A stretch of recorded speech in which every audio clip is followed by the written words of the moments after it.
Great Western engine worked hard in the yard at the big station. Sometimes he pulled coaches.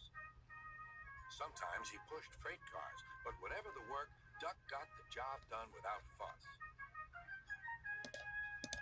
One day, Duck was resting in the shed when Sir Topham Hatt arrived. "Your work in the yard has been good. Would you like to have a branch line for your own?" "Yes, please, sir," replied Duck. So Duck took charge of his new branch line. The responsibility delighted him. The line runs along the coast by sandy beaches till it meets a port where big ships come in. Duck enjoyed exploring every curve and corner of the line. Sea breezes swirled his smoke high into the air, and his green paint glistened in the sunlight. "This is just like being on holiday," he puffed. "Well, you know what they say," laughed his driver. "A change is as good as a rest." Soon, Duck was busier than ever.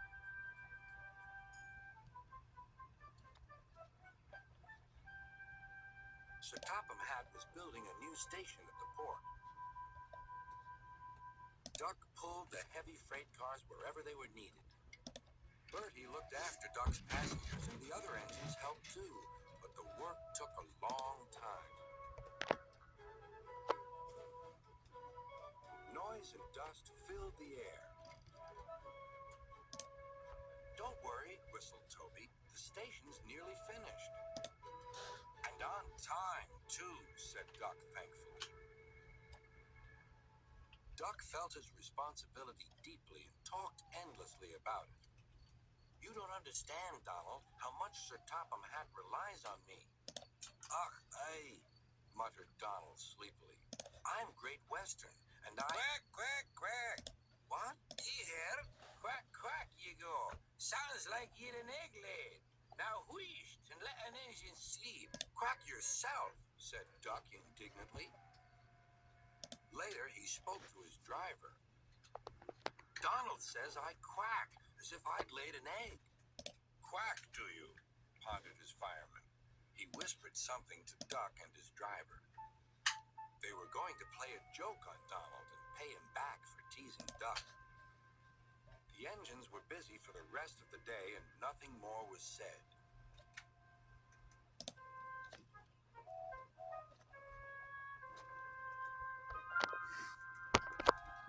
Not even a quack. But when at last Donald was asleep, Duck's driver and fireman popped something into his water tank.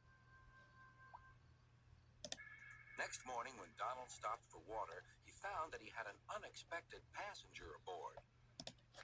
A small white duckling popped out of his water tank. "Now, who's behind this?" laughed Donald. The duckling was tame. She shared the fireman's sandwiches and rode in the tender. The other engines enjoyed teasing Donald about her. Presently, she grew tired of traveling and hopped off at a station. There she stayed. That night, Donald's driver and fireman got busy. And in the morning, when Duck's crew arrived to look him over, they laughed and laughed. "Look, Duck, look what's under your bunker. It's a nest box with an egg in it." Donald opened a sleepy eye. "Well, well, well, ye must have laid it in the night, Duck, all unbeknownst." Then Duck laughed too. "You win, Donald. It'd take a clever engine to get the better of you." There's a pond near the duckling station. Here she often swims and welcomes the trains as they pass by. The station master calls her Dilly, but to everyone else, she is always Donald's duck.